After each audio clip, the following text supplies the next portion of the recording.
Hello, welcome back to the channel. My name's Craig and here are your daily Tottenham news headlines where I'll be going through all the latest news, rumours and reports. If you're watching on YouTube and are not already as yet subscribed to the channel, please consider doing so. Like, share and comment below. And if you're listening on an audio platform, please do hit that follow button and leave a review if you can. And please make sure you turn on the notification bell so you get notified whenever we go live or upload a video to the channel.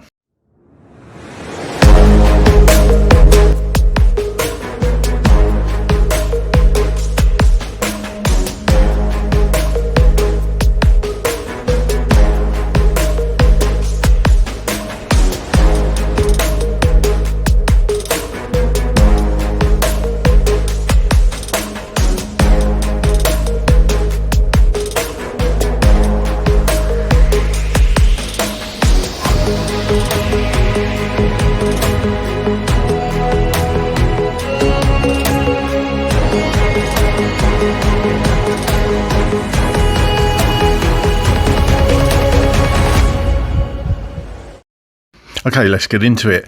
Anthony Kinsky on his save at Wolves, the 1-0 win at Molineux and Tottenham's current situation. He said, "Of course, I'm happy because the Wolves win was an important moment for us, an important game, and it was 5 games until the end of the season. We know that every game we need to get the points. We know as much as possible. So, of course, we did it and we got 3 points. We want to continue this in the next games. For the save, I am happy for that because it was a good moment at the end of the game. Yeah, I just stayed calm and I did what I'm supposed to do. Even though, okay, you are more on the ball, you know that any time there can be some break and some dangerous situation. I think it is more about keeping balanced, being focused on the offensive part of the game. If you have the ball 70% or something like this, and then back being compact and ready for any counter. I think we did it well, and especially in the first half. Second half could be better, and I think these are the things we can take into the next game. The determination is huge. We feel that we want it, the fans want it, everyone is behind us, and we will do everything we can. Of course, we have got ourselves into this situation which we don't want to be, but I believe we are doing the right things to get out, and I believe we have the qualities to get out. Determination is the right mindset, and I would say the confidence, it has to be balanced no matter what the situation is, especially on the pitch during the game. Inter Milan have moved to the front of the queue for Guillermo Vicario, with reports in Italy and England claiming the Tottenham goalkeeper has already agreed personal terms over a summer return to Serie A. The 29-year-old is said to have given the green light to a switch to San Siro, leaving Inter to negotiate a fee with Spurs as they look to complete what is shaping up to be one of Tottenham's first major summer exits. According to Football 365, Inter have now won the race for Vicario after the Italian international reached an agreement on contract terms, with a move expected to go through once club-to-club talks are concluded. While no transfer fee has yet been finalised, the report suggests Inter are optimistic a deal can be struck, particularly if Tottenham's precarious league position weakens their bargaining power. Vicario's willingness to leave is understood to be firm, regardless of whether Spurs avoid relegation, with TalkSport reporting the goalkeeper has already decided on a return to Italy after a turbulent spell in North London. Signed from Empoli in 2023, Vicario initially impressed and went on to make 93 appearances for Spurs, but his time at the club has become increasingly unsettled amid injuries, patchy form and growing scrutiny from supporters. The Italian has endured a difficult campaign, with injury setbacks disrupting his rhythm and opening the door for Anthony Kinsky to stake a claim for the number 1 shirt. Vicario's recent hernia surgery has only added to the uncertainty, and his absence has coincided with increased backing for Kinsky among sections of the fan base, many of whom have questioned whether the Czech stopper should now be considered Tottenham's long-term first choice. For Tottenham, the move would mark another significant shift in what is expected to be a sweeping summer overhaul. Spurs are already believed to have begun considering replacements, with the club reportedly preparing for Vicario's departure for some time. Should the deal be completed, it would be and bring an abrupt end to a mixed 2-year spell in North London for a goalkeeper once viewed as Hugo Lloris's long-term successor, but who now appears destined to head back to Italy, with Inter closing in. Sport Windies claim that Spurs have made their move for Bournemouth defender Marco Senesi, with the North London club understood to have already tabled a contract offer for the Argentine as they attempt to win the race for one of the Premier League's most in-demand free agents. Senesi, whose Bournemouth deal is winding down, is expected to leave the South Coast this summer and has emerged as a major target for Spurs after weeks of mounting interest. Tottenham were first linked in April, with reports in Italy claiming both Spurs and Aston Villa were preparing formal approaches, and the pursuit has now advanced to the point where Tottenham's proposal is already on the table. According to reports in Italy, Juventus have also entered the race and have responded with a contract offer running until 2030 in an effort to rival Tottenham's package. However, the Italian side are said to be playing catch-up, with the financial terms only now moving close to what Spurs have already offered. That leaves Tottenham's proposal viewed as the strongest on pure financial terms, although the final decision will rest with the player. Senesi has already made it clear he's keeping his options open and he's not committed to any one destination, insisting he has no fixed preference over staying in England or moving abroad. While he has enjoyed life in the Premier League, the defender has also signalled he would be open to a switch elsewhere if the right project emerges. That uncertainty leaves Tottenham in a strong position financially, but not necessarily strategically. The biggest obstacle to any deal is Spurs' perilous league position, with the report stating Senesi is unlikely to consider a move to a club if they are relegated. Tottenham, of course, sit 18th in the table, 2 points adrift of safety with 4 matches left to save their season, and their Premier League status is now seen as the decisive factor in whether the transfer can be completed. For Spurs, the situation is clear. The offer may already be the best on the table, but unless they secure survival, it may count for very little. Senesi has no shortage of alternatives. Juventus remain in the hunt, and with the World Cup looming in June, the defender is expected to settle his future quickly. Spurs have moved first and offered most, but whether that proves enough may depend entirely on what division they are playing in next season. Sunday's showdown at Villa Park carries consequences that stretch far beyond 3 points. This is not simply another relegation scrap, but a match that could define the club's future for years to come. With just 4 matches remaining, Tottenham head into the weekend still trapped in the Premier League's bottom 3, in a knowing defeat in the Midlands could all but end their 34-year stay in the top flight. The scale of the danger is laid bare by the mathematics. Spurs are running out of time, out of fixtures, and with injuries mounting, very nearly out of margin for error. After last weekend's narrow victory over Wolves offered a flicker of hope, the visit to Aston Villa is presented as the moment that will reveal whether that result was the start of a genuine escape act or merely a brief reprieve. The magnitude of the decision is rooted in what relegation would mean for Spurs.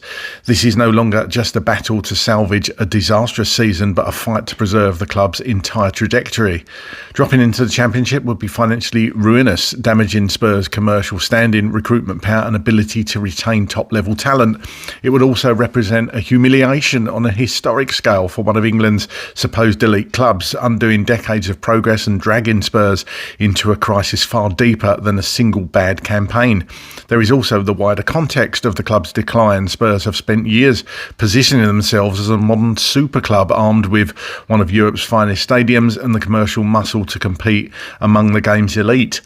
All of that means little if Spurs fail in the most basic of all tasks, staying in the Premier League. The prestige of the stadium, the infrastructure and the branding are all rendered meaningless if the team collapses into the second tier. In that sense, Sunday is a reckoning not just for the players, but for the entire football operation. The timing only heightens the pressure. Tottenham face an Aston Villa side with superior quality, greater stability, and a recent record that offers Spurs little encouragement. Villa have won 4 of the last 6 meetings between the clubs and are widely expected to take all 3 points, with Opta making Unai Emery's side heavy favourites on home soil. For Spurs, that only sharpens the sense of jeopardy. They arrive as underdogs, short on confidence, short on bodies, but with no room left for excuses. And this is precisely why the game matters so much. If Tottenham are to survive, they must prove they can do so under maximum pressure, against stronger opposition, and in the most hostile circumstances. Winning at Villa Park would not secure survival, of course, on its own, but it would transform the belief and hand Spurs a genuine route out of danger. lose, and the sense is that your drop becomes not just likely but inevitable. In short, Tottenham's trip to Aston Villa is the biggest match the club have faced in a generation because it is more about points, pride or momentum. It is about Premier League survival, institutional credibility and whether Spurs remain part of English football's top table.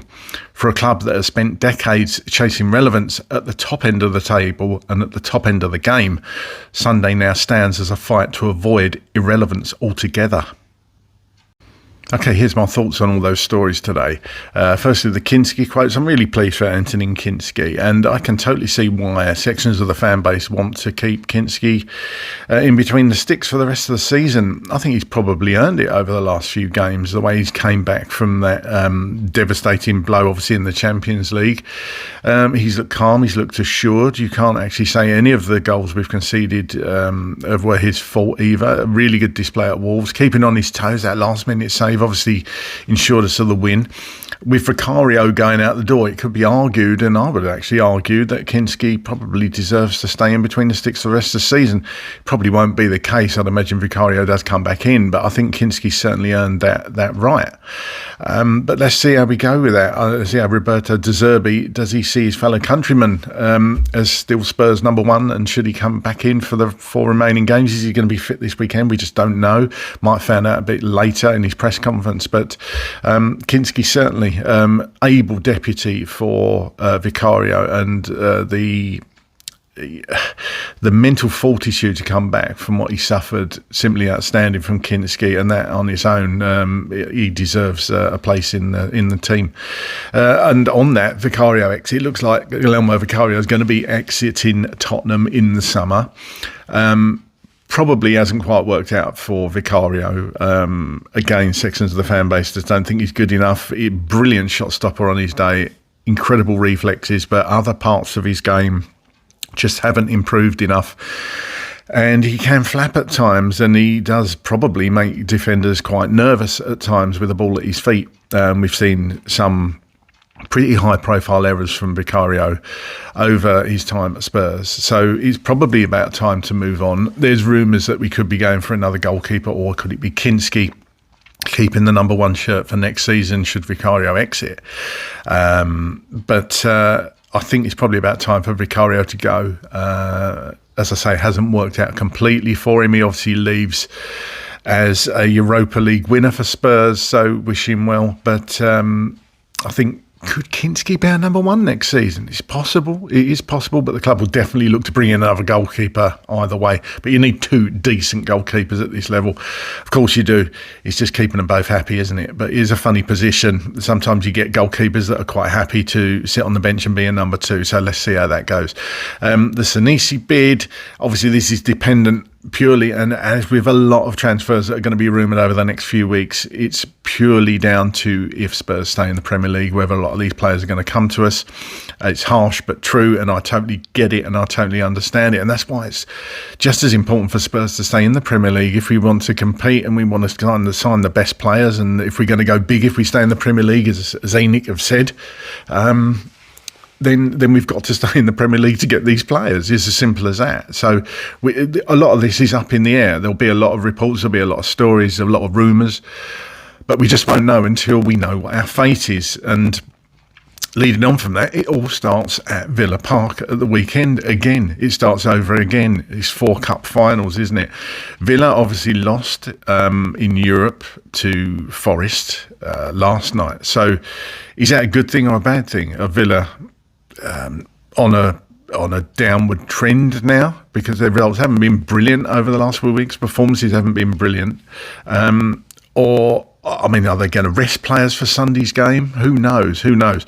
They might rest a few because they're obviously going to want to win in Europe. They're going to want to overcome that deficit. So I think it's a good time to be playing Villa. But then again, you know, I would feel a bit more confident if we had a full-strength squad out, or at least half of the players back fit that are currently injured. So, look, it's going to be a tough game. I think it's tough on us anyway, playing second behind West Ham until the last game of the season. West Ham are obviously going to play first. And if West Ham win, if West Ham beat Brentford, that really ramps up the pressure on Spurs, because we would know, again, that even if with a win at Villa Park, we're not going to go above anyone. We're not going to move out of the bottom three. So that's psychologically going to hit everyone around Tottenham, isn't it? Even the fans. So look, let's just hope that Brentford can do us a favour, and then we know what we've got to do. If West Ham don't pick up all 3 points and we beat Villa, we go above West Ham and we go away from the relegation zone. We go out of it. So huge game. First up is obviously West Ham's trip to Brentford. Let's see how they do. But fingers crossed we can get a win at Villa Park, because really that's all we can do is take care of ourselves in this situation and hope for the best elsewhere. That's all from me today. Get down in the comments, let me know how you're feeling as a Tottenham Hotspur fan right now and how you're feeling about all those stories mentioned today. And as always, come on you Spurs.